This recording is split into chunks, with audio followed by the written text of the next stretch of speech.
Textile industry क्यों बेहतर है अदर इंडस्ट्री से? हमारे व्यूवर्स को टेक्सटाइल इंडस्ट्री में आने का फायदा है या किसी अदर्स इंडस्ट्री में जाने का बेनिफिट? लोगों का बिहेवियर पैटर्न चेंज हो रहा है और वो कपड़े से शिफ्ट हो रहे हैं, रेडीमेड वस्त्रों की तरफ शिफ्ट हो रहे हैं। मेरे खुद के अपने कपड़े भी मैं टेलर के यहाँ सिलवाता था, बट जब मैंने देखा कि एक कल्चरल शिफ्ट हो रहा है और लोग कपड़े कम खरीद रहे हैं और कंपैरेटिवली रेडीमेड गारमेंट में ज्यादा एंटर कर रहे हैं और कॉस्टिंग भी बढ़िया बैठ रही है, तो मैंने रेडीमेड व्यवसाय में कदम रखा। सबसे बड़ा सवाल यही आता है कि सिर्फ परचेजिंग का। परचेजिंग एक आम व्यापारी है तो उसे करनी नहीं आती, और आपने अभी जो जिक्र किया फ्रेंचाइजी का, तो फ्रेंचाइजी लेने से क्या वे परचेजिंग की जो मार पड़ती है ना जानकारी के अभाव में, उससे बच सकते हैं? Experience is the best teacher. हमारे कपड़े का व्यापार था, हमारे पिताजी थे, तो कपड़े से मैं जब मैं रेडीमेड गारमेंट में एंटर करा, बस एक्चुअली टेक्निकली रेडीमेड का कोई एक्सपीरियंस नहीं था।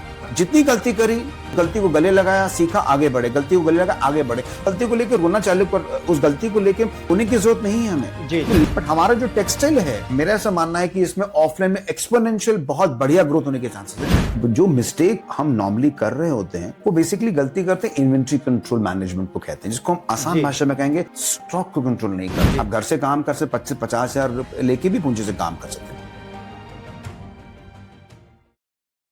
नमस्कार, आज के पॉडकास्ट में एक आम व्यापारी के बारे में बात करेंगे। आम व्यापारी यानी कि जो टेक्सटाइल इंडस्ट्री में कदम तो रखना चाहता है मगर अपनी जानकारी के अभाव में आगे नहीं बढ़ पाता। आज हमारे साथ है लगभग 25 साल के एक्सपीरियंस्ड ऐसे टेक्सटाइल इंडस्ट्री के एक व्यापारी जो आपको पूरी जानकारी देंगे, आपको बताएंगे कि आप कैसे टेक्सटाइल इंडस्ट्री के अंदर आकर के सक्सेस हो पाएंगे। चलिए मुलाकात कराता हूं। बहुत ही अच्छे जानकार है, बहुत ही अच्छी जानकारी देते हैं और आप सब लोग जानते हैं कानपुर के बड़े पापा के ओनर मिस्टर मोहित अरोरा जी। नमस्कार। नमस्कार। मेरा नाम मोहित अरोरा है और मैं अमूमन 25 से 30 साल से इस रेडीमेड व्यवसाय में हूँ जी। और हम लोग इनिशियली कपड़े का काम करते थे। मुझे याद है 1996 की बात है। ठीक है। हमारे एक कपड़े की रिटेल की दुकान हुआ करती थी जी। और उसके बाद हम लोग एक्सपैंड करते रहे। जैसे मैंने देखा कि लोगों का बिहेवियर पैटर्न चेंज हो रहा है और वो कपड़े से शिफ्ट हो रहे हैं, रेडीमेड वस्त्रों की तरफ शिफ्ट हो रहे थे। हम लोग, मैं पहले भी मेरे खुद के अपने कपड़े भी मैं टेलर के यहाँ सिलवाता था, बट जब मैंने देखा कि एक कल्चरल शिफ्ट हो रहा है और लोग कपड़े कम खरीद रहे हैं और कंपैरेटिवली रेडीमेड गारमेंट में ज़्यादा एंटर कर रहे हैं और कॉस्टिंग भी बढ़िया बैठ रही है, तो मैंने रेडीमेड व्यवसाय में कदम रखा। और पहले तो रिटेल का ही कर रहे थे, तो कपड़े से मैंने रेडीमेड व्यवसाय में रिटेल में ही पहले काम किया जी। फिर ग्रेजुअली जब मैंने प्रोसेस को देखा और मुझे लगा जब मैं स्पीड बढ़ना है और लोगों को आगे लेके चलना है, मुझे जी सबको साथ में लेके चलना है, तो मैंने सोचा कि क्यों ना स्केल को बढ़ाया जाए। क्योंकि रिटेल की दुकान का एक लिमिटेड दायरा होता है, एक रेडियस होता है जो 3 से 5 किलोमीटर क्लाइंटेज को कवर अप करती है। जो मैंने सोचा कि मुझे एक्सपोनेंशियल स्पीड पर बढ़ना है और लोगों को साथ में लेके चलना है आगे, तो मैंने सोचा ऐसा क्या कर सकते हैं। तो मेरे दिमाग में मैन्युफैक्चरिंग और बड़े स्केल पर ट्रेडिंग का दिमाग में आया मेरे। ठीक है। तो उसके बाद से मैंने मुझे याद आता है 1990 कुछ सालों बाद से मैंने उसको होलसेल में कन्वर्जन करा, मैंने प्रॉपर होलसेल मैन्युफैक्चरिंग में कन्वर्ट किया और धीरे धीरे मैं प्रोडक्ट्स बढ़ाते चला गया। आज हमारे पास 20 से 30 हजार लॉयल कस्टमर्स की हमारे पास एक फ्लीट है जो कि हमारे पर ट्रस्ट करते हैं और हम काफ़ी पुराने हो चुके हैं इस फील्ड में और हमारे कस्टमरों का भरोसा, हमारी क्वालिटी एश्योरेंस और हमारे खुद के रिव्यूज इतने बेटर हैं कि हम आगे बढ़ते चले जा रहे हैं। अब हम पीछे मुड़ के नहीं देख रहे हैं। अब तो हमारे वेरियस मॉडल्स आ रहे हैं। अगर हम देखें तो नॉर्मल एक रिटेल की दुकान खोलने से अच्छा एक नया ऑप्शन भी आ रहा है, फ्रेंचाइजी मॉडल में मार्केट में फ्लोट हो रहा है। तो अब हमने देखा एक छोटी सी रिटेल की दुकान से जो मैंने एक सपना सोचा था, अब उसको कैसे आगे बढ़ना है, आगे बढ़ते जा रहे हैं और कारवां बढ़ता जा रहा है, लोग जुड़ते जा रहे हैं और लोगों का, मुझे देखा लोगों का बहुत असीमित प्यार मिल रहा है मुझे। बट याद रखिएगा शुरुआत तो पहले कदम से ही होती है, शुरुआत छोटे से ही होती है, फिर हम आगे बढ़ना चालू कर जाते हैं। इसी तरह से मेरी ये छोटी सी कहानी है जी। तो सर, जैसे आपने अभी बताया कि रिटेल से आप होलसेल में गए या इस इंडस्ट्री में बड़ा बनाने की आपने कोशिश की, लेकिन जो एक आम व्यापारी है वो स्टार्टिंग रिटेल से ही करना चाहता है क्योंकि उसे नॉलेज नहीं है, वो डायरेक्ट होलसेल में भी आ सकता है। डिपेंड करता है, अगर आपके पास वर्किंग कैपिटल एक्सपीरियंस है तो आप आ सकते हैं, जी। बट इनिशियली होलसेल या मैन्युफैक्चरिंग में आने में सबसे इंपॉर्टेंट एस्पेक्ट आता है वर्किंग कैपिटल एक्सपीरियंस। जी। बट अगर आप वाटर टेस्टिंग करना चाहते हैं और आप 25-30 साल के हैं तो मैं आपको आइडियल रिकमेंड करूंगा रिटेल पे जाएं। आप रिटेल का कॉन्सेप्ट में जा सकते जी। हैं। आप बहुत छोटी सी पूंजी से आज की तारीख में व्यापार स्टार्ट करने के लिए कोई रॉकेट साइंस नहीं चाहिए, बहुत बड़ी डिग्री नहीं चाहिए आपको कि जी। आप कोई बहुत बड़ी एमबीए की डिग्री चाहिए। आपको एक जज्बा होना चाहिए, छोटी सी पूंजी आप ले लें, 25-50 हजार की पूंजी से व्यापार स्टार्ट कर सकते हैं। हाँ, जज्बा और होना चाहिए और लगन चाहिए, कंसिस्टेंसी चाहिए कि लगातार हम व्यापार करना। अगर हम सोचेंगे आज हम काम कर रहे हैं, कल हम छोड़ रहे हैं, बंद कर रहे हैं, वो नहीं चलेगा। कंसिस्टेंट चाहिए, लगातार आपको अपने स्टोर पे जाना पड़ेगा, मेहनत करनी पड़ेगी, लगातार सही परचेज करनी पड़ेगी, तो लगातार आपको कस्टमर को ठीक ऑनर करना पड़ेगा, नई वैरायटी देनी पड़ेगी। कंसिस्टेंट देंगे तो रिटेल के हिसाब से जाना बेटर रहेगा। फिर जैसे जैसे आपका काम ग्रो करता है तब आप मैन्युफैक्चरिंग या होलसेल में जा सकते हैं। लेकिन सबसे बड़ा सवाल यही आता है कि सिर्फ परचेजिंग का, परचेजिंग एक आम व्यापारी है तो उसे करनी नहीं आती। और आपने अभी जो जिक्र किया फ्रेंचाइजी का, तो फ्रेंचाइजी लेने से क्या वे परचेजिंग की जो मार पड़ती है ना जानकारी के अभाव में, उससे बच सकते हैं? सारा सेटअप आप ही करके दे देते दो दो मॉडल्स होते हैं बेसिकली। अगर आपको एक इनिशियली, मान लीजिए कई लोग हैं जो महिलाएं हैं जो काम करना चाहती हैं, मैं तो चाहूंगा महिलाएं एक्सपोनेंशियल स्पीड पर आगे बढ़ें क्योंकि हमारी पॉपुलेशन का बहुत बड़ा हिस्सा फीमेल्स हैं। जी। आप देखिए कि सिर्फ घर का काम करना, मैं नहीं कहता कि घर का काम कोई बुरा है। जी। दोनों मेल एंड फीमेल मेंबर्स दोनों को इसमें हाथ बटाना चाहिए। ठीक है। बट अगर फीमेल के पास टाइम है तो वो घर से भी, जिसको कहते हैं होम रीसेलर्स कहते हैं, घर से भी आप लोग काम कर सकते हैं, दुकान भी आप कर सकते हैं, उसमें भी आगे बढ़ना चाहिए। अब डिपेंड करता है कि अगर आपके पास समय और पूंजी का अभाव है, घर से करें या दुकान छोटी कर लें। और अगर आप फ्रेंचाइजी मॉडल में जाना चाहते हैं, जो कि आज बहुत बड़ी बड़ी कंपनी, आप देखिए खाने पीने की फ्रेंचाइजी आ रहे हैं, कपड़ों की फ्रेंचाइजी आ रही है।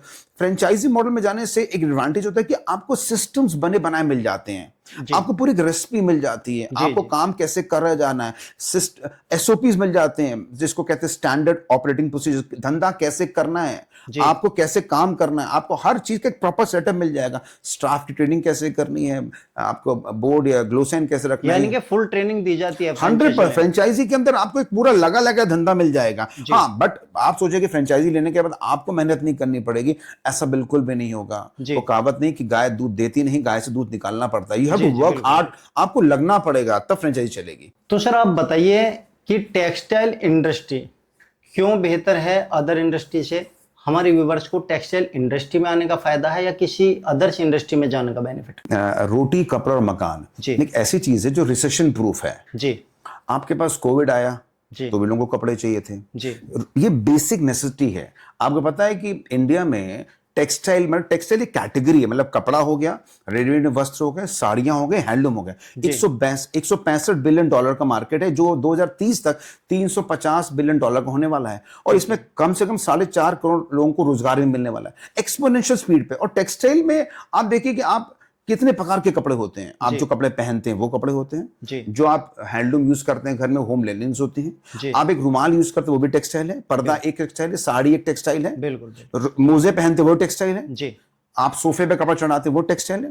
तो टेक्सटाइल मार्केट एक एक्सपोनेंशियल, मतलब ब्लिस्टरिंग ग्रोथ पे जाने वाला है। अगर आप सही तरीके से अपने प्रोडक्ट को प्लेस करेंगे, अगर आप अपना छोटा सा काम करना चाहते हैं, छोटी दुकान करना चाहते हैं, उसकी लोकेशन ठीक हो और राइट परचेजिंग हो, तो ये तो एक बेसिक नेसेसिटी है आपकी तारीख में। आप देखिए फेस्टिवल्स आते हैं, आपको कपड़े चाहिए होते हैं। आपके पास मान लीजिए कोई शादियां हो रही हैं तो कपड़े चाहिए होते हैं। हर आप देन लेन में कपड़े, आप ये देखिए कभी भी आपने कभी किसी को कपड़ा गिफ्ट किया हो, लिया हो, तो आपको कैसी फीलिंग आती है?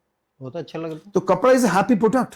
आप हैप्पी प्रोडक्ट दे रहे हैं, you selling a good product. अगर आप हैप्पी प्रोडक्ट का माल बेच रहे हैं तो आप देखिए कितनी बढ़िया है, और उसमें लोगों को रोजगार मिल रहा है, प्रॉफिट मिल रहा है, लोग खुश हो रहे हैं। तो मेरा मानना है अगर हम एसेंशियली 3 कमोडिटी है, रोटी, कपड़ा और मकान, तो अगर मैं बात करें क्या नाम है कपड़े की बात करें तो इसकी ग्रोथ का तो मतलब मैनीफोल्ड में ग्रोथ हो सकती है। स्काई इज द लिमिट मेरे ख्याल से। जी। जो अभी आपने कहा रोटी, कपड़ा और मकान, इनकी भी कैटेगरी अलग अलग होती है। एक की हैसियत होती है कि 5 स्टार होटल में बैठ के खा ले, एक की हैसियत होती है कि जो एक ही जोड़ी कपड़े हैं तकरीबन 10,000 के पहन ले, एक की हैसियत होती है कि 1,000 रुपए के भी नहीं पहन सकता।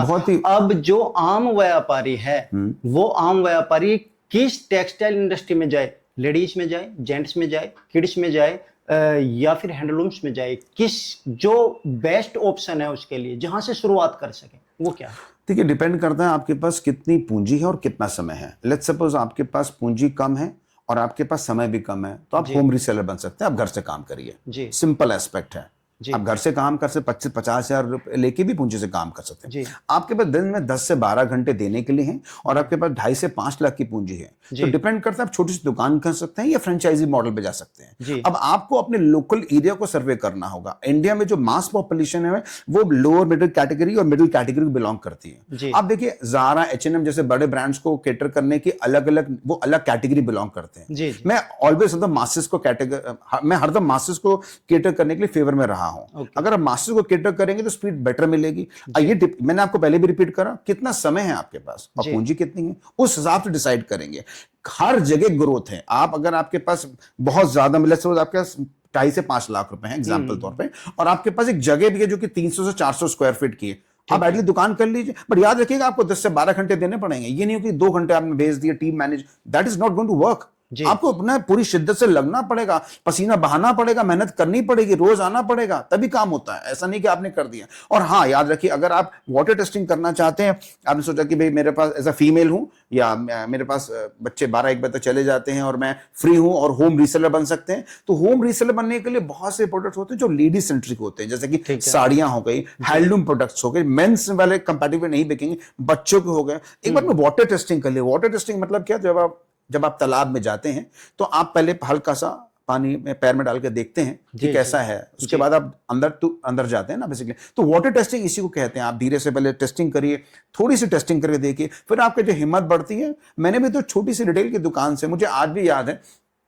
मेरी जो सेल हुआ करती थी 1200 रुपए पर डे की सेल हुआ करती थी। जी आज हम करोड़ों का बिजनेस कर रहे हैं, आज हम फ्रेंचाइजी कर रहे हैं, आज हम एक्सपोर्ट करने की प्लान तक कर चुके हैं। जी हम हो सकता है आने वाले दिनों में ब्लिंकिट में भी आपको नजर आ जाए। तो जी हमने मैनीफोल्ड से ग्रो करने की कोशिश कर रहे हैं।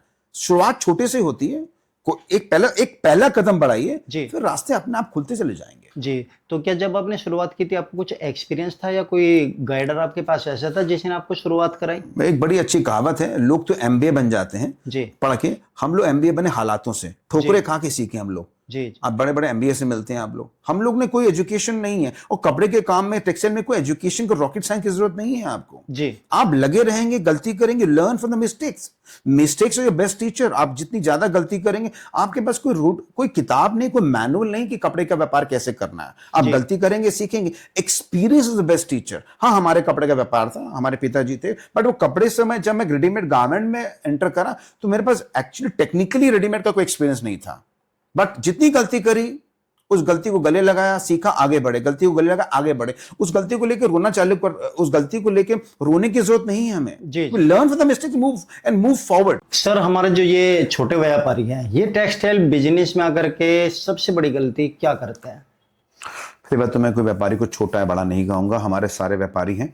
और जो मिस्टेक हम नॉर्मली कर रहे होते हैं, वो बेसिकली गलती करते हैं इन्वेंट्री कंट्रोल मैनेजमेंट को कहते हैं, जिसको हम आसान भाषा में कहेंगे स्टॉक को कंट्रोल नहीं करना। होता क्या है कि हमारे पास एक 500 रुपए का नोट पड़ा होगा, हम उसको जमीन से उठा लेंगे, ठीक है बट अगर 1000 रुपए की जीन्स जमीन में पड़ी सड़ रही होगी, जी हम उसको क्यों नहीं उठाते?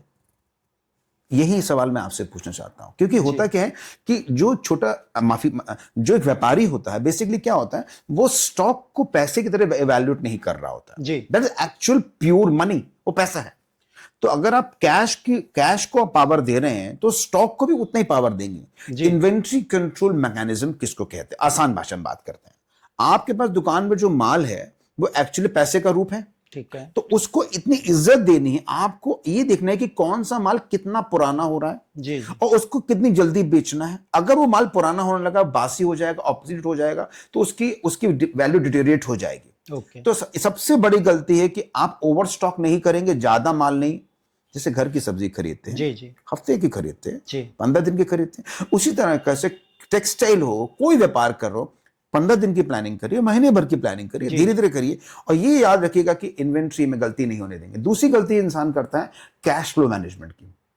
अगर आपके पास कैश फ्लो मैनेजमेंट स्लो है, तो आप टाइम से सैलरीज पे नहीं कर पाएंगे, आप अपने वेंडर्स को पेमेंट नहीं कर पाएंगे। अब कैश फ्लो मैनेजमेंट के लिए आपको देखना होगा आपके वर्किंग कैपिटल कितनी है, कार्य करने की पूंजी। दुकान आपने लगा ली, दुकान लग गई, सज गई, माल आ गया। जी अब वर्किंग कैपिटल जिसको कहते हैं रोजमर्रा के खर्चा पूरे करने के लिए आपके पास बैकअप का भी बैकअप होना चाहिए। अगर आपने प्रॉपर फाइनेंशियल प्लानिंग नहीं करी, एक बड़ी अच्छी कहावत है कि अगर आपके पास लक्ष्मी है जी, तो उसको मेंटेन करने के लिए सरस्वती जरूरी होती है, नहीं तो लक्ष्मी चली जाएगी आपके पास से। जी, और बड़ी कहावत है कि लक्ष्मी और सरस्वती दोनों सगी बहनें हैं, जी, एक साथ कंपैटिबिलिटी चाहिए। अगर अगर आपके पास एक्सपर्ट एडवाइस नहीं है तो बहुत सा ज्ञान इंटरनेट में भी है, बट अगर आप किसी चार्ट अकाउंटेंट से राय लेंगे तो आपको सही राय दे सकते हैं कि वर्किंग कैपिटल की रिक्वायरमेंट कैसे पूरी करें, कैश फ्लो को कैसे मैनेज करें। तीसरा एक चीज मैंने और एक बड़ी गलती देखी है, लोग आज के जमाने में ये सोचते हैं, बहुत से लोगों को देखा है, इस बात को देख के बड़ी हैरानी से हो जाती है कि दुकान का शटर खोलेंगे और ग्राहक आएगा। अभी ऐसा नहीं होगा। ये चीज 25-30 साल पहले होती थी जी, मुझे खुद याद है कि मैंने दुकान के शटर खोला, ओके, मैं खुद शटर खोलता था ओके, और शटर खोल रहा हूं और ग्राहक बाहर खड़ा हुआ है। जी, आज की तारीख में ऐसा नहीं होता है। आज की तारीख में कस्टमर मोबाइल पे शिफ्ट हो चुका है। बिल्कुल, तो अगर आप डिजिटली प्रेजेंस नहीं है तो आप प्रेजेंस नहीं है। जी, अगर आप वेब पे नहीं, इंटरनेट पे नहीं, तो आप है ही, एग्जिस्ट ही नहीं कर रहे हैं आप। जी, तो बिल्कुल, आपको वेब प्रेजेंस, इंटरनेट प्रेजेंस होना पड़ेगा। जी, आपको किसी न किसी डिजिटल मार्केट एजेंसी की सपोर्ट लेना पड़ेगा। अगर आपका बजटिंग नहीं है तो किसी भी यंग लड़कियों को ले लीजिए जो आपका इंस्टाग्राम पेज हैंडल कर ले, या आपका यूट्यूब हैंडल कर ले, या आपका क्या नाम है फेसबुक हैंडल कर ले। नए नए प्रोडक्ट्स आप उसको दें, व्हाट्सएप के माध्यम से करें। तो ये अगर आप सोचे कि ओल्ड तरीके से, आपको याद करिए पहले आप प्रहलाद जी कैसा फोन यूज करते थे, वो डायलर वाला जी, यूज जी, करते थे कीपैड ना? वाला फोन होता है। पहले कीपैड आता था, फिर वो डायल वाला आवाज करते थे हम हाँ, लोग। वो लैंडलाइन, क्या आज वो यूज होता है? नहीं, तो जमाना, टेक्नोलॉजी आगे बढ़ रही है, जी, जमाना एआई का आ रहा है, और हम पुराने तरीके से बैठे कि दुकान हमारी चल जाएगी। जी, तो ये जो इस टाइप की बेसिक मिस्टेक्स है बिल्कुल भी नहीं करनी है।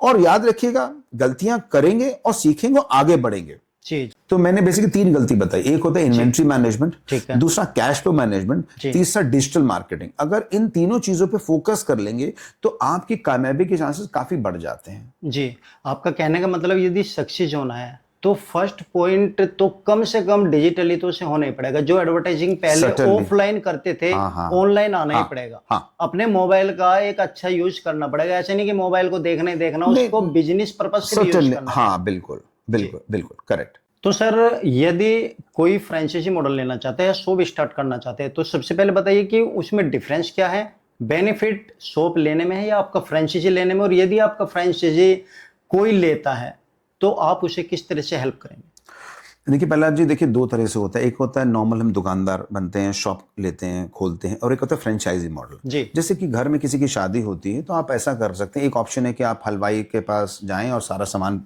खरीदें और सारी सामग्री ला के दें, उससे बोले, उससे बनाएं, फिर बनाएं, उसको बोलो। फिर आप वेटर के पास जाएं, वेटर को अरेंज करें, फिर लाइट वाले के पास जाएं, फिर जनरेटर वाले के पास जाएं, और जी, सारी चीज़ों को आपको मैनेज करना पड़ेगा। फिर बीच में सामान भी कम पड़ जाएगा, फिर आपको ठीक है, गेस्ट को कैसे हैंडल करना है। बिल्कुल, तो वो एक मॉडल जिसको हम एक दुकानदार मॉडल कहते हैं, जो शॉप के। आपको शॉप को स्टार्ट करना पड़ेगा, आपको माल लेके आना पड़ेगा, आपको माल में रेट डालने पड़ेंगे, आपको माल को बेचना पड़ेगा, प्रॉब्लम को सॉर्ट आउट करना पड़ेगा, जी, कस्टमर के एक्सपीरियंस कैसा है, ट्रेनिंग कैसी है, शॉप स्टाफ की ट्रेनिंग कैसी है, बोर्ड कैसा बनना है, आपके पास कैरी बैग कैसे बनने हैं, शॉप की लोकेशन कैसे होनी, वर्किंग कैपिटल की रिक्वायरमेंट क्या क्या है, इन्वेंट्री कंट्रोल कैसे करना है। ये एक बेसिक मॉडल होगा दुकान। ऐसे भी धंधा होता है, ऐसे ट्रेडिशनल धंधा ऐसे ही होता है, आज भी ऐसा होता है, मैं इसको डिनाई नहीं कर रहा हूं। अपना एक मॉडल है, एक मॉडल हो गया कि आपको सब काम स्वयं करना है। ठीक है, इसको आपने बोला हमारे शॉप खुल गई। ठीक है, अब आप कहते हैं भाई नहीं, मुझे ये नहीं करना, हमारे घर में शादी है, हमने एक होटल से टाइप किया, जी, उसने बोला मैं 1200 रुपए प्लेट लूंगा या 1500 रुपए प्लेट लूंगा, जी, मैं कंप्लीट आपको पैकेज दे रहा हूं, साथ में 3 रूम्स भी दे रहा हूं, खाना पीना सब कुछ इंक्लूडेड है, कॉम्प्लीमेंट्री ड्रिंक्स हैं। जी, तो आप ये अब आपकी पॉकेट और आपकी चाहत पे निर्भर करता है। जैसे जैसे जमाना चेंज हो रहा है, जी, आज हम ये देखिए कि गूगल पे सर्च करने का तरीका बदल रहा है। लोग गूगल से ज्यादा चैट जीपीटी पे क्यों जा रहे हैं? क्योंकि उसको बहुत ही स्पेसिफिक प्रॉपर आंसर्स मिलते जा रहे हैं। जी, बिल्कुल, अगर आप जमाने के साथ बढ़ना चाहते हैं तो मैं फ्रेंचाइजी मॉडल को प्रमोट करूंगा। जी, आपको एक सेट पैटर्न ऑफ बिजनेस मिलेगा। ठीक है, बिजनेस कैसे, आपने बिजनेस कैसे करना है वो सिखाया जाएगा। ठीक है, आपको साइनेज बोर्ड की डिजाइन पहले मिल जाएगी, कैरी बैग कहां से मिलना है वो लग जाएंगे, स्टाफ की हायरिंग कैसे करनी है, दुकान पे माल कैसे लगाना है, चार्टर्ड अकाउंटेंट को डील कैसे करना है, जीएसटी सर्टिफिकेशन कैसे करना है, रैक्स कहां से आने हैं, आपके पास काउंटर कहां से आने, कैसे लगने हैं, डिजिटल मार्केटिंग कैसे करनी है, जी आपको सिर्फ और सिर्फ लगन दिखानी होगी। तो आइडियली दो तरह के कॉन्सेप्ट है, बहुत आसान भाषा में समझाने की कोशिश करी है। मेरे ख्याल से इसके अलावा दो मॉडल्स हैं। हाँ हाँ, अभी तो क्या हो रहा है कि कभी कभी मैंने देखा है कि फ्रेंचाइजी मॉडल में भी मैंने देखा कि बहुत बहुत बड़े बड़े अमाउंट के फ्रेंचाइजी मॉडल आ रहे थे, 50 लाख रुपए, 1 करोड़ रुपए। तो मैंने इस मार्केट के इस गैप को जज किया कि अगर एक छोटा दुकानदार, माफ करिएगा, मैंने इस गैप को चेक किया कि अगर एक दुकानदार जिसके पास पूंजी का अभाव है, तो वो मान लीजिए छोटी पूंजी से काम करना चाहता है, 1.5 लाख 2 लाख रुपए से, तो क्या उसको फ्रेंचाइजी नहीं मिल सकती? क्यों नहीं मिल सकती है? Why not? आज की तारीख में एक और मैंने प्रॉब्लम को एनालाइज किया कि जब भी फ्रेंचाइजी होती है तो आइडियली एक ही ब्रांड की होती है जी। तो जब एक ही ब्रांड की फ्रेंचाइजी होती है, बट गांव देहात में लोगों को मल्टी ब्रांड्स की हैबिट होती है कि उसको सारी चीजें लेनी है एक ही पॉइंट पे। उसको मतलब साड़ी भी लेनी है, उसको ब्लाउज भी लेना है, उसको लेडीज सूट भी लेना है, उसको जेंट्स भी लेना है, उसको तौलिया भी लेना है। अब एक ब्रांड आपको सारी चीज केटर नहीं कर सकता। जी जी जी। तो जैसे जब से मैं व्यापार में हूं 25-30 साल से, मैंने लोगों से इंटरेक्शन करता हूं, लोगों से मिलता हूं, बातचीत करता हूं, तो मैंने देखा कि अगर हम मल्टी ब्रांड फ्रेंचाइजी स्टार्ट करते हैं बड़े पापा की, तो बहुत कामयाबी के चांसेस हैं। मल्टी ब्रांड मतलब आपको हर प्रकार के ब्रांड एक ही छत के नीचे मिलने with minimum investment of 2.5 lakh से 5 लाख रुपए। और मजे की बात है कि 30 से 35% का मार्जिन भी है और सारे सिस्टम इन प्लेस हैं, सब कुछ हम आपको सेटअप बना के देंगे। हाँ, मेहनत आपको करनी पड़ेगी, मेहनत तो करनी ही पड़ेगी। तो ये मॉडल हमारे पास अभी तो हम आइडली मैं 2 ब्रांड्स को केटर कर रहा हूं।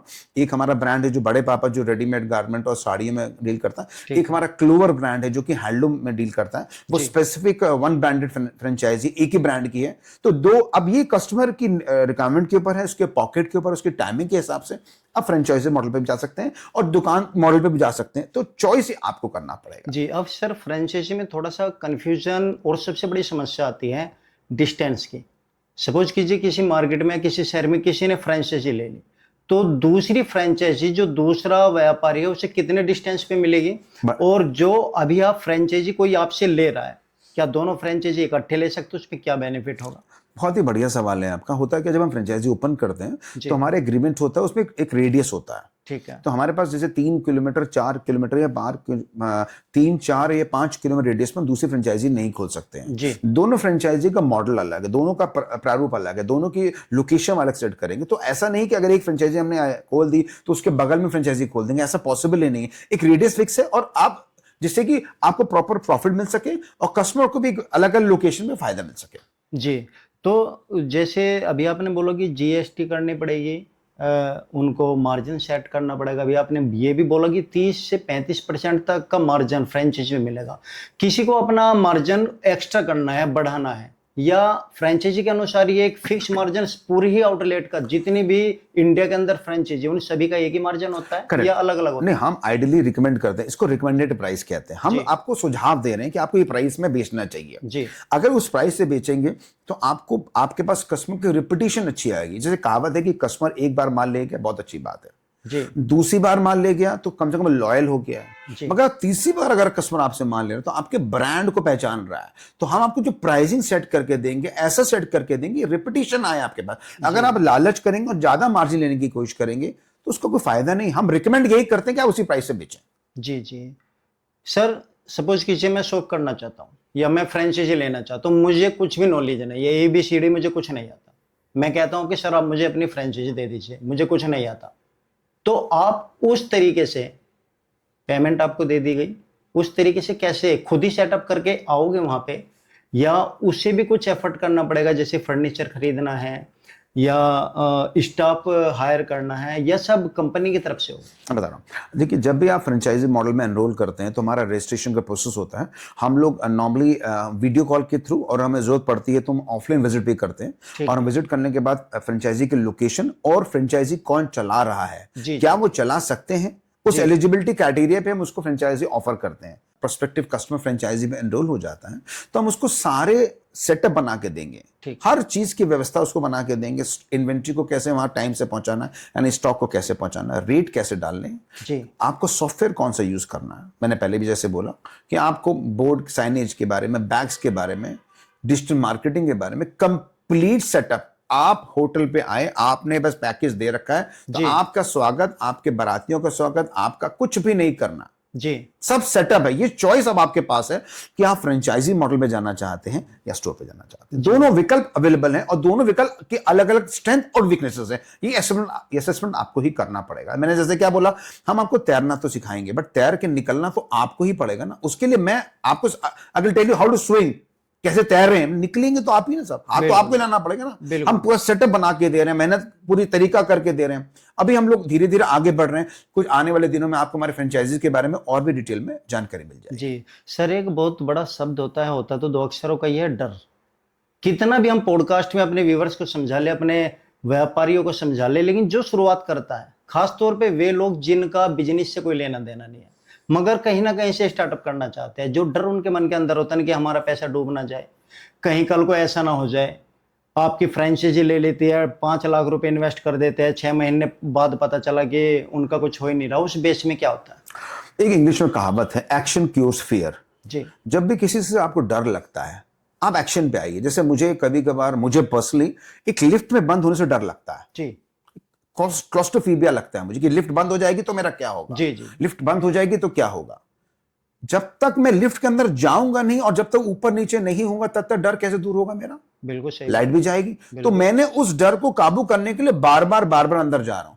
कई लोगों को फ्लाइट में बैठने का डर होता है, क्लॉस्ट्रोफोबिया, उनको लगता है फ्लाइट नीचे तो नहीं चली जाएगी। जी, जी, तो सिंपल है, आपको धंधा बनाने के लिए एक्शन पे आना पड़ेगा। सोचते रह जाएंगे तो छत से पंखा भी तो गिर सकता है। क्या गिरता है पंखा? बिल्कुल सर, गिरता तो नहीं है ना। गिरता नहीं है, तो लेकिन यू वही हैव तो टू डर कम होता है। Into action. आप करिए, गलत होगा। और ऐसा नहीं होता कि सारे धंधे कामयाब होते हैं, और ऐसा नहीं होता कि सचिन तेंदुलकर या बड़े बड़े फिल्म स्टार की सारी पिक्चरें हिट हो जाती, फ्लॉप्स भी होती हैं। They learn and move forward with the mistakes. तो डरने की जरूरत नहीं, मेरा मानना। अब मेरा ले लीजिए, तो मैं भी मल्टीपल बार कई चीजों में फेल हुआ हूं। हमारा अपना खुद का मेरा कंस्ट्रक्शन का बिजनेस था, जो मैंने कई सारी प्रॉपर्टीज बनाई, बट मेरे को वो चीज सूट नहीं करी। तो इसका डर नहीं किया, धंधा करना बंद नहीं किया मैंने। हाँ, धंधे का प्रारूप चेंज कर दिया। मुझे लगा ये चीज मेरे लिए सूटेबल नहीं है, तो मेरे लिए ये चीज सूटेबल है, तो मैं उसमें एंटर कर गया।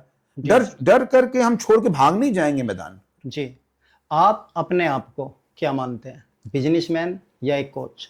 मैं कंपैरेटिवली, मैं अभी जैसे जैसे मेरी एज बढ़ रही है, तो मैं अपने आप को व्यापारी का, मैं बिजनेस को ज्यादा अपने आप को देख रहा हूं कि मैं लोगों को एम्पावर कैसे कर सकूं। मैं देख रहा हूं कि इतना बड़ा गैप है सोसाइटी में। हर आदमी 25-30 साल की उम्र में चाह रहा है कि मुझे कोई सरकारी जॉब मिल जाए, और बड़ा पीस ऑफ माइंड से मेरा लाइफ सेट हो जाए। जी बिल्कुल।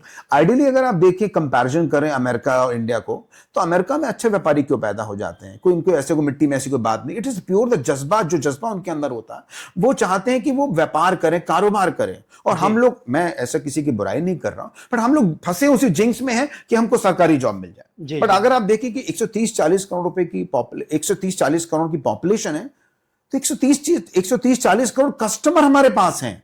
जी, आप देखिए कितना वैल्यू प्रोपोजिशन हमारे पास है, कितनी डेंसिटी हमारे पास है, घनत्व कितना हमारे पास है। तो उसको आप उसे धंधा बनाइए ना उसको। आप क्यों नौकरी करने की कोशिश, मैंने कह रहा हूं नौकरी कोई खराब होती है, पर आप उसको देखिए कि हम व्यापार कैसे कर सकते हैं। तो मैं जैसे जैसे मेरी एज आगे आ रही है, तो मैं कोशिश कर रहा हूं कि ऐसा अपने आप को बिजनेस कोच की तरह मैं देख रहा हूं। लोगों को एम्पावर करूंगा तो वो खुद ही फैसला करेंगे उनको क्या करना, बिजनेस करना है कि नौकरी करनी है। तो मेरा जो फ्यूचर प्लान है, वो तो इसी फेज में आगे जा रहा है। जी, तो टेक्सटाइल इंडस्ट्री या शॉप कोई ओपन करता है, तो क्या उसमें नुकसान होने की भी संभावना है? 100% नुकसान है। आप ही बताइए, जब बिजनेस करते हैं तो बिजनेस में एक स्टेटमेंट होती है, उसको कहते हैं प्रॉफिट एंड लॉस स्टेटमेंट। जी, बैलेंस शीट बनती है, उसको कहते हैं मुनाफा या नुकसान। आप ये सोचें कि सिर्फ बिजनेस करेंगे तो प्रॉफिट होगा, तो कृपया करके बिजनेस में बिल्कुल ना आए आप। जी, मैंने खुद नुकसान किया, और करोड़ों रुपए नुकसान किया मैंने, और बैठा हूं आपके सामने। अगर हम अपनी बात करें तो हमारे खुद के मार्केट में जो फायर हुई थी, आपको पता होगा, हमराज कॉम्प्लेक्स में, तो उसमें क्या नुकसान नहीं हुआ होगा? बिल्कुल हुआ। कितने दुकानें आज तक मार्केट नहीं खुल पाई है। मेरा खुद का कितना नुकसान हुआ, आज आपके सामने बैठा हूं ना। तो प्रॉफिट एंड लॉस वो तो है ही। और एक बड़ी अंग्रेजी में कहावत है, profit is the reward of risk bearing. जी, प्रॉफिट मिलता है किसको है? जो जोखिम उठाता है। आप जोखिम नहीं उठाओगे, घर में ऐसे करके बैठे रहोगे, तो आपको कोई प्रॉफिट नहीं मिलने वाला। तो मी मेंटली प्रिपेयर्ड कि दोनों ऑप्शन अवेलेबल होंगे। आप हो भी सकता प्रॉफिट और लॉस भी हो सकता। सर, कोई व्यापारी कर्ज लेकर बिजनेस शुरू करना चाहता है, तो क्या वो सही रास्ता है? बहुत ही डेलिकेट क्वेश्चन है, और मुझे इसी बात पे याद आ जाता है एक महिला की। बहुत ही मुझे याद आ रहा है कि एक हमारे पास कस्टमर आती थी, फीमेल थी, 30-35 साल की उम्र की थी, सीतापुर साइड की थी। सीतापुर साइड की हैं, माफ करिए, अभी भी हैं। जी तो अभी क्या है, तो उनके पास कुछ फाइनेंशियल इश्यूज थे उनके परिवार में, और उन्होंने बड़ी मुश्किल से 50-60 हज़ार रुपये मैनेज किए अपने। उनके हस्बैंड कुछ काम नहीं कर रहे थे, वो हस्बैंड बार बार सरकारी जॉब को मतलब पाने की कोशिश कर रहे थे, और हताश हो चुके थे और कुछ भी करना नहीं चाहते थे और डिप्रेसिव स्टेट ऑफ माइंड में जा चुके थे। जी तो उसकी वाइफ ने बीड़ा उठाया और मेरे से मुलाकात हुई, एक बार उन्होंने माल भी हमसे लिया। तो उन्होंने बहुत ही छोटी पूंजी से काम को स्टार्ट किया, जी और उन्होंने कहीं से एक छोटा सा लोन भी लिया उन्होंने। ठीक तो है। मैं नहीं कहता हूं कि लोन कोई बुरा होता है, बट लोन के पे बैक करने की मंशा कितनी क्लियर है, आप उसकी रीपेइंग कैपेसिटी कैसे आप कर सकते हैं। लोन लेना तो आसान है, जी जी रीपे करना मुश्किल है, बिल्कुल। उसका इंटरेस्ट कंपोनेंट पे करना बहुत मुश्किल है। जी तो वेरी सेंसिबल तरीके, मैं लोन के ना फॉर हूं ना अगेंस्ट हूं, ये असेसमेंट आपको करना पड़ेगा, डेलिकेट असेसमेंट है। पैसा बहुत आसानी से, आजकल बहुत सारी स्कीम चल रही हैं, सरकार की बेहतरीन स्कीम है हमारे मोदी जी की, प्राइम मिनिस्टर साहब की हमारी, बट उसमें आप उसको कैसे यूटिलाइज कैसे करना। आपने पैसा, आपने लोन ले लिया और जाके आपने गाड़ी खरीद ली, आप फंस जाएंगे। आपने कोई लैंड खरीदा, फंस जाएंगे। जिस काम के लिए आपने लोन लिया, अगर आपने वर्किंग कैपिटल के लिए लोन लिया, धंधे, तो धंधे में पैसा लगना चाहिए। जी जी अगर आपने गाड़ी के लोन, तो गाड़ी के लिए, तो उसको आप फंड की मिक्सिंग नहीं कर सकते। फंड को इसका उधर से उधर करेंगे तो काम खराब हो जाएगा। ठीक है। मैं वापस आ रहा हूँ अपनी उसी स्टोरी पे। तो उन्होंने जो सीतापुर वाली हमारे कस्टमर ने जब काम स्टार्ट किया, तो लोन भी उन्होंने धीरे धीरे पे बैक किया। उनको मैंने हर प्रकार की मार्केटिंग सपोर्ट दिए, उनको डिजिटली कैसे आगे बढ़ना हमने उनको गाइड किया, कौन सा प्रोडक्ट लेना है, कौन से साइजेस कैसे बेचने हैं। उनको मैंने कस्टमर से डील करने की ट्रेनिंग कैसे देनी, कस्टमर को कैसे अपना कैसे बनाना है, कस्टमर को रिपीट कैसे करना है, मैंने दिल से उनको ट्रेन करा। और मुझे याद आता है कि मुझे सिखाने में कुछ अलग सा आनंद सा आता है, और सिखाने में जो एक प्लेजर मिलता है, जो पर्सनली मुझे पीस ऑफ माइंड मिलती है। जैसे मैंने अपनी टीम को भी ट्रेन किया है, हमारे पास तो ऐसे ऐसे लोग आए थे जो मैंने हायरिंग करी थी कि जिनके पास कोई भी एक्सपीरियंस नहीं था, उनको मैंने कंप्यूटर पे तक बैठा दिया। तो वापस उस महिला के ऊपर आ रहा हूँ, आपके मेन क्वेश्चन के ऊपर आ रहा हूँ। हाँ, लोन से आप स्टार्ट कर सकते हैं, मिनिमम कैपेसिटी से स्टार्ट कर सकते हैं। आज वही महिला हमारे पास 2 से 2.5 लाख रुपए एक बार परचेसिंग करते हैं, और हर 15 दिन में आते हैं। आप खुद सेल्फ रिलायंस हो चुके, उनके हस्बैंड भी शॉप पे बैठने लगे हैं, उनके चेहरे पे जो चमक है वो मैं आपको बता नहीं सकता। और जो मुझे जो पीस ऑफ माइंड मिल रहा है कि मैंने उनको सिखा के, ये मैंने क्या सिखा, मैं तो एक ऊपर वाले का एक माध्यम हूं, जो मुझे ज्ञान मिला, जो एम्पावर कर रहा हूं, मैं क्या हूं, बट एक जो कॉन्फिडेंस मिलता है, और वो मुझे उससे बहुत मजा आता है। मेरा ऐसा मानना है कि व्यापार में आपको लोन लेना चाहिए। लोन लेने से पहले रीपेमेंट की प्लानिंग करनी चाहिए। मान लीजिए कोई ऐसी फीमेल है जिनके पति किसी वजह से काम नहीं कर पा रहे हैं, और उनको फाइनेंशियल सपोर्ट चाहिए, उनको हेल्प चाहिए, तो छोटे से लोन लेके आप छोटी वाटर टेस्टिंग कर सकते हैं। नंबर 2, अगर आपको फुल स्केल पे काम करना है, पूरी दुकान करनी है, जैसे महिलाएं हैं या पुरुष हो, कोई भी फुल स्केल काम करना है, तो एक छोटा टेस्टिंग लोन ले सकते हैं, आप काम कर सकते हैं प्रॉपर। पर याद रखिएगा, repayment strategy is very important. और आपको प्रोफेशनल तरीके से बड़े व्यापार में जाना है। फ्रेंचाइजी मॉडल बहुत ही बेहतरीन मॉडल है, बट फिर याद रखिएगा, लोन लेने से पहले रीपेमेंट की प्लानिंग आप पहले करेंगे। 2 साल में पेमेंट करना है, 3 साल में कैसे करना है, और उसका जो इंटरेस्ट कंपोनेंट आ रहा है, जो ब्याज आप पे करेंगे, वो आपके खर्चे का एस्पेक्ट आ रहा है, तो उस खर्चे को आपको अपने खर्चे में डालना पड़ेगा। और कितनी जल्दी आप पे बैक कर सकते हैं, बहुत क्रूशियल है कि लोन के आपको चक्र में नहीं फंस जाना है, और एक लोन से दूसरे लोन को नहीं काटना है। इन बातों का ध्यान रखेंगे तो मेरे ख्याल से कामयाबी आपके कदम चूमेगी। सर, जैसे आज के समय ऑनलाइन मार्केट बढ़ रही है, रोजाना आप देखते होंगे कि ऑनलाइन मार्केटिंग का क्रेज ही बहुत जबरदस्त है। क्या ऑफलाइन मार्केट पे इसका कुछ फर्क पड़ता है? मेरा बड़ा क्रिटिकल क्वेश्चन है, और इसके 2 थॉट ऑफ स्कूल्स हैं, 2 प्रकार तरह सोच सकते हैं। ऑनलाइन बहुत तेजी से बढ़ रहा है और आगे बढ़ेगा भी, बट अगर आप देखिए, अगर आप कोई परफ्यूम लेते हैं तो आप बेसिकली उसको फ्रेग्रेंस को स्मेल करके लेने की कोशिश करेंगे। जैसे टेक्सटाइल है, उसको हम टच एंड फील का जो एक ऑप्शन हमारे पास है, वो जाएगा नहीं। और जैसे जैसे आप देखिए कि आप इन्फ्लुएंसर्स हैं, वो ऐसे इन्फ्लुएंस करते हैं इंस्टाग्राम पे कि आपको मोर एंड मोर कपड़ा खरीदने का मन करता है, प्रमोट करते हैं आप। तो मेरा ऐसा मानना है कि जिस स्पीड से ऑनलाइन बढ़ेगा, उससे ज्यादा ऑफलाइन भी बढ़ेगा। जो टच एंड कपड़े के अंदर जो टच एंड फील, और उसको पहनने के बाद उसकी फिटिंग का जो एस्पेक्ट है, हाँ, कई कंपनी ट्रायल एंड बाय का ऑप्शन देती हैं, रिटर्न पॉलिसी देती है, बट इतना आज आप अपनी गाड़ी आपने उठाई और आप एक शॉपकीपर के पास गए, आपने कपड़ा खरीदा, पहना, लिया और गए, 30 मिनट्स, बिल्कुल 45 मिनट्स, बिल्कुल ऑल्ट्रेशन कराना है 5 मिनट। तो वो जो चीज है, हाँ, ग्रोसरी वगैरह में और चीजों में ऑनलाइन ज्यादा है, बट हमारा जो टेक्सटाइल है, मेरा ऐसा मानना है कि इसमें ऑफलाइन में एक्सपोनेंशियल बहुत बढ़िया ग्रोथ होने के चांसेस है। तो ऑनलाइन से कोई खतरा नहीं, ऑनलाइन बल्कि इसको सपोर्ट करेगा, और आपको सपोर्ट कर रहा है, आपको इन्फ्लुएंस कर रहा है कि और से आप देखिए कि आपने देखा इंस्टाग्राम पे कि बहुत सुंदर सा घर सजा हुआ है, तो आपका मन करेगा बेडशीट लेने का, कर्टन्स लेने का, जी टॉवल्स लेने का। ठीक है, ऑप्शंस है हमारे पास। बट दूसरा क्या होता है कि जो ऑप्शन अवेलेबिलिटी और जो एक्सेसिबिलिटी आपके ऑफलाइन में वो ऑनलाइन में नहीं मिलेगी। दो अलग अलग थॉट ऑफ स्कूल्स है जी। जी, आने वाले समय में टेक्सटाइल का क्या कुछ बढ़ने के चांस हैं या कुछ घटेगा, फ्यूचर क्या होगा? टेक्सटाइल तो ऑब्वियसली बढ़ने से, मैंने पहले भी बोला था, कपड़ा is a recession proof business, पहले भी बोला है। रोटी कपड़ा मकान, कपड़ा तो बिकने ही वाला है, इसका रुकने के चांसेस नहीं है। अब जी। कपड़ा की किस कैटेगरी में जाना चाहते हैं आप? रेडीमेड में जाना चाहते हैं आप, अनस्टिच में जाना चाहते हैं, हैंडलूम में जाना चाहते हैं आप, साड़ी में जाना चाहते हैं आप, अंडरगारमेंट्स में जाना चाहते हैं, किस कैटेगरी में जाना चाहते हैं इसमें नो। जैसे कि फूड है, जी जी हमारे पास फूड है, या हम कह रहे हैं रियल एस्टेट है, उससे कपड़ा भी है। तो इसका तो कोई मतलब ग्रोथ, मुझे लगता है कि ये तो आसमान फाड़ के ग्रोथ लेने वाली है।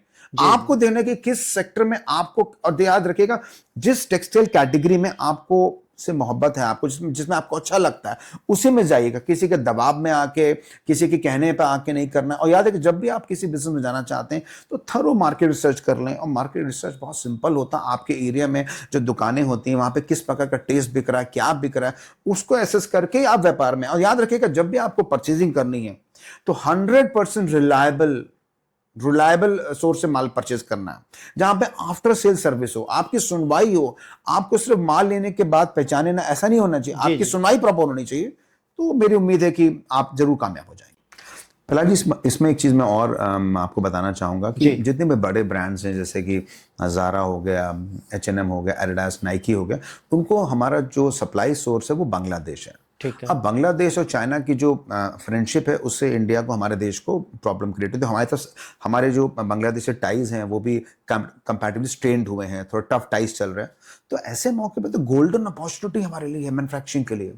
140 करोड़ से 150 करोड़ की हमारी पॉपुलेशन है, और चाइना की पॉपुलेशन मिला ले तो हम लोग वर्ल्ड की 50% पॉपुलेशन को कंट्रोल करते हैं। और अगर हम तरीके से सोचे, कितना बड़ा मार्केट हमारे पास मैन्युफैक्चरिंग का भी है। जी, जी, आप मैन्युफैक्चरिंग करना चाहते हैं, ट्रेडिंग करना चाहते हैं, टेक्सटाइल एज इंडस्ट्री कितनी बड़ी हो सकती है।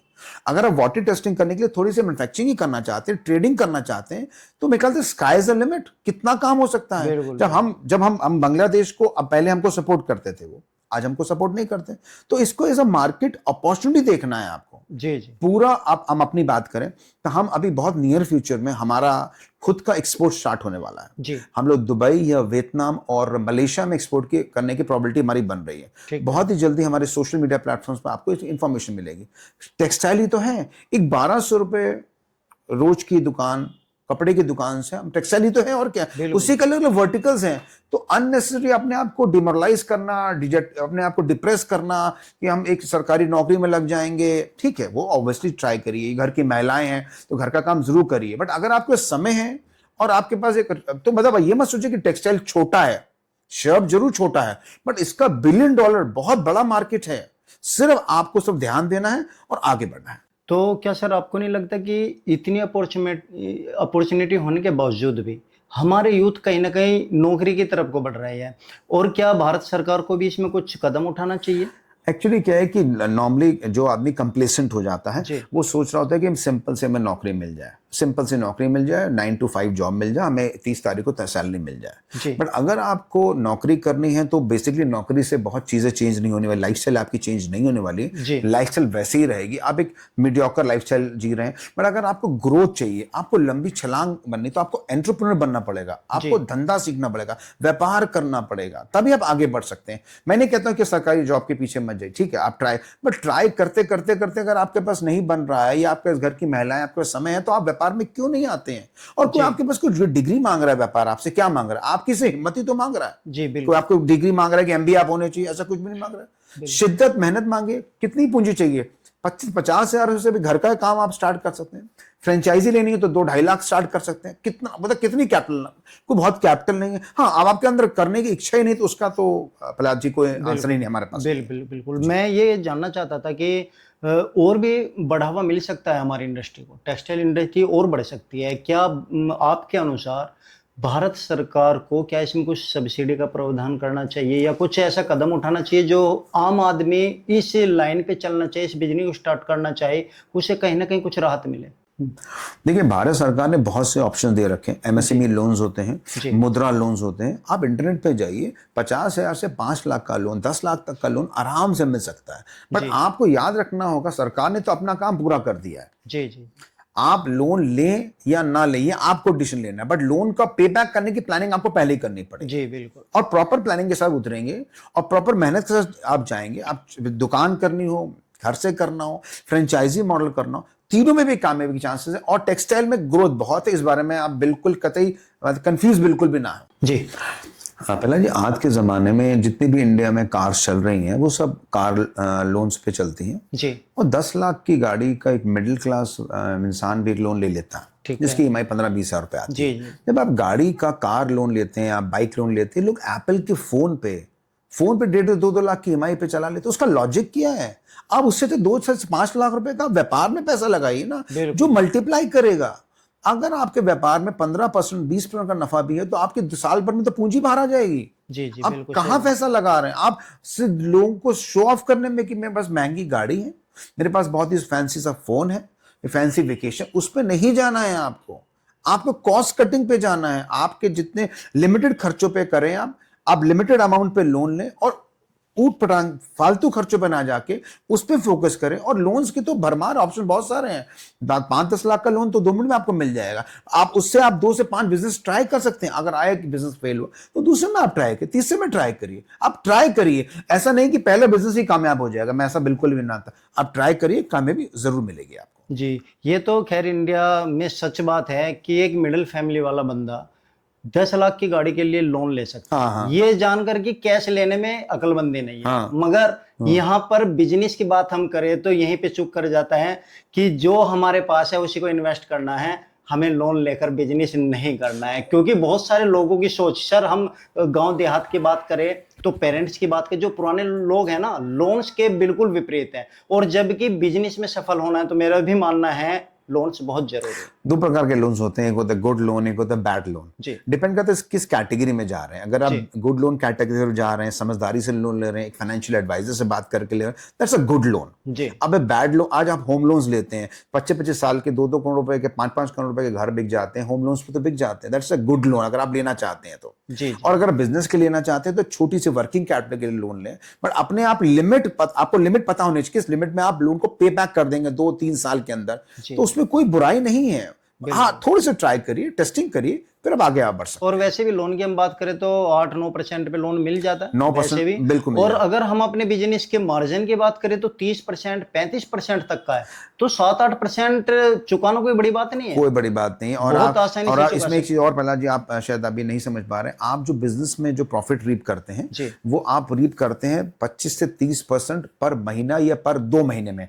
अगर आपकी इन्वेंट्री साल में 6 बार घूम रही है तो आप 180% का नफा कमा रहे हैं। 30% आपने 2 महीने कमाया, ये 25 कमाया। बिल्कुल। और आप लोन दे रहे 9% एनुअली दे रहे हैं, तो बिजनेस का मुकाबला तो कर ही नहीं सकता। कोई कर ही मैच ही नहीं है। हाँ, वो जज्बा चाहिए, लगन चाहिए, टाइम चाहिए, शिद्दत चाहिए, शिद्दत चाहिए, आप कामयाब पक्का ही हो जाएंगे। जी।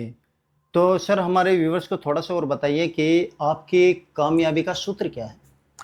कामयाबी का सूत्र सिंपल है कि फेलियर से बिल्कुल भी नहीं घबराना है। फेलियर्स तो आएंगे, गले लगाना है, सीखना है, आगे बढ़ते जाना है। ठीक। रोड ब्लॉक्स आएंगी, समस्या आएंगी, उसको जब भी मेरी टीम मेरे सामने आती है और मुझसे पूछती है सर एक प्रॉब्लम है जी, तो मैं उनसे एक ही बात कहता हूँ, never say that's a problem, से सर एक चैलेंज है जी। जब हम चैलेंज की बात करते हैं तो हमें कॉन्फिडेंस आता है कि उसको अपफ्रंट लेना, कैसे लेना है। जब हम प्रॉब्लम की बात करते हैं तो हम नर्वस, नेगेटिव हो जाते हैं। चैलेंज है, उसको दूर करेंगे, ऑब्स्टिकल्स आएंगे। और याद रखिएगा, कोई भी 2 दिन एक जैसे नहीं होते। आज एक दिन अच्छा है तो कल दूसरा दिन इससे अच्छा हो सकता है, इससे खराब भी हो सकता है।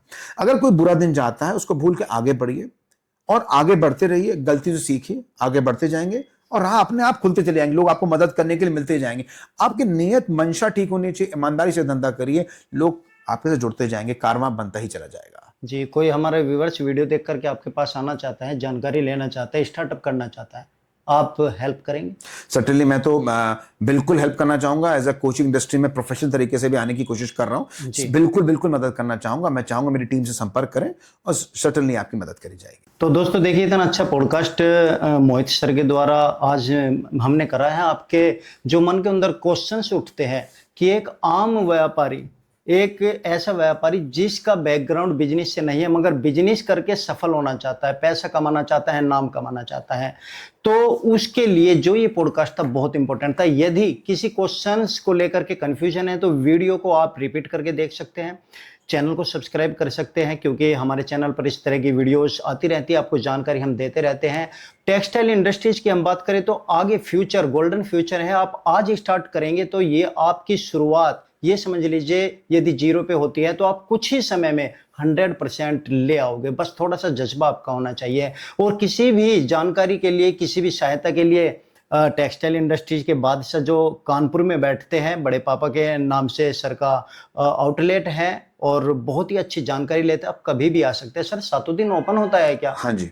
आप 10 बजे से शायद 10 से 7 ही। 7 हाँ बजे जी। तक आप वर्किंग डे में आ सकते हैं और आकर के जानकारी लीजिए, बिजनेस स्टार्टअप कीजिए। किसी तरह की कोई समस्या है आप कमेंट्स कीजिए, कमेंट्स के द्वारा भी हम आपको जवाब देंगे। और उम्मीद करता हूँ दोस्तों वीडियो पसंद आई होगी तो लाइक कीजिए, चैनल को सब्सक्राइब कीजिए। और अब तक जो भी व्यक्ति इस पॉडकास्ट को इस समय तक देख रहा होगा तो मुझे उम्मीद है वे जरूर बिजनेस लाइन में आना चाहेंगे, जरूर टेक्सटाइल फील्ड में अपनी किस्मत आजमाना चाहेंगे।